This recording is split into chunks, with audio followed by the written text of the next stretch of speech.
না। গাও দেখি, হাত তুলে গাইবে, সবাই গাইবে। ভজ গোবিন্দ মাধব গিরিধারী, ভজ গোবিন্দ মাধব গিরিধারী, ভজ গোবিন্দ মাধব গিরিধারী। তোমরা গাইছো ভালো, কিন্তু জোরটা কম হয়ে যাচ্ছে।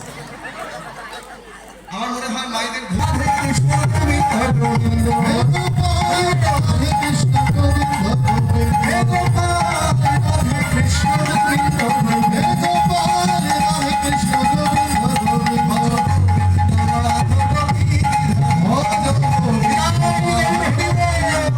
ভজ গোবিন্দ মাধব গিরিধারী, গোবিন্দ মাধব গিরিধারী। এবার গোপাল সামনে যাচ্ছে, আর এই নাচতে নাচতে যাচ্ছে, আর সর্ষের বীজগুলো মাটিতে পড়ছে। যেই গোপাল সামনে গিয়েছে, এসো এসো জামাই, মায়েরা চোখের বাঁধন খুলে দিলাম।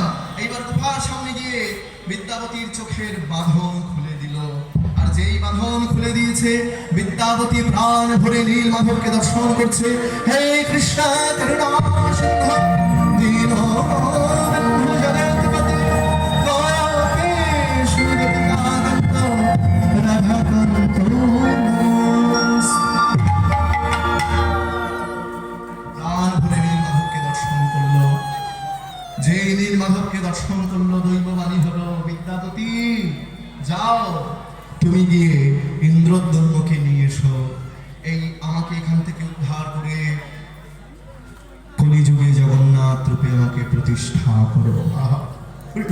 দৈববাণী শ্রবণ করে বিদ্যাপতি ললিতার কাছে ফিরে এলো। ললিতা, ললিতা, আমি কিছুদিনের জন্য বাড়িতে যাচ্ছি, তুমি চিন্তা করো না, আমি খুব তাড়াতাড়ি তোমার কাছে ফিরে আসবো। ললিতা বলে, স্বামী তুমি আবার ফিরে আসবে তো? আমাকে তুমি বিবাহ করেছো, আমার স্ত্রীর মর্যাদা দেবে তো? ললিতা, আমি তোমায় কথা দিচ্ছি, আমি আবার তোমার কাছে ফিরে আসবো। আর 5 মিনিট না।